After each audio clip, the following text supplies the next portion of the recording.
I give away free Steam games with every major video I do, and here's who won this week. The games available to receive are listed below. To enter, just leave a comment and have contact information on your profile. And now, on with the video. I'm playing something almost every week, and sometimes I want to talk about it and give you a vertical slice. So stick with me for some lightning reviews. This week, on the chopping block.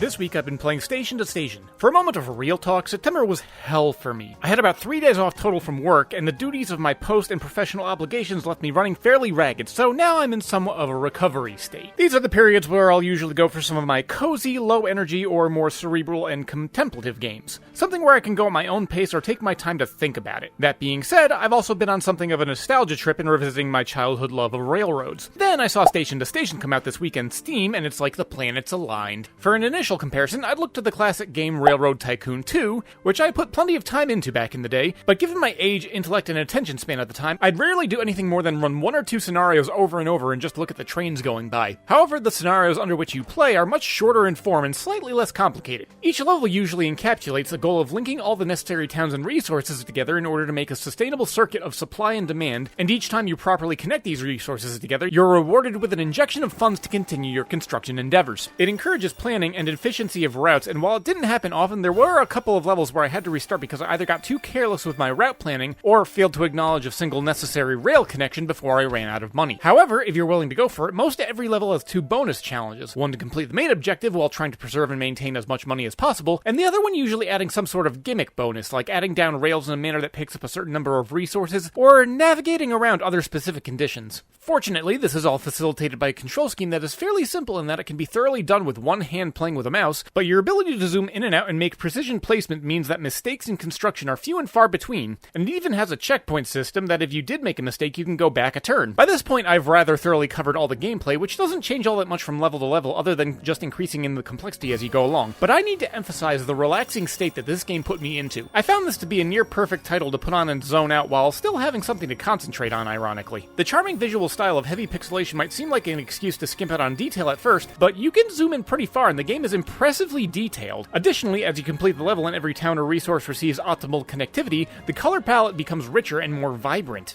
My biggest complaint may be its length. Since it's come out, I've sunk about 12 hours into it, and keep going back to levels in order to 100% complete them, and I cannot stress how few games I decide to do this with. Although, of another side criticism when I think about it, I've also experienced a couple technical issues, although I can't tell if it was on the game side or if it was the Steam client mucking around with the files and messing something up. Whatever it was, I got it fixed after about 15 minutes of fiddling. I will fully acknowledge the niche that this game is targeting, but in aiming for what it did, it hit me square between the eyes. This may not be for everyone based off of what you've seen and heard, but this might be one of the most relaxing and zen titles I've come across this year. Now, if you'll excuse me, I'm procrastinating working out, so I'm gonna go get sweaty now.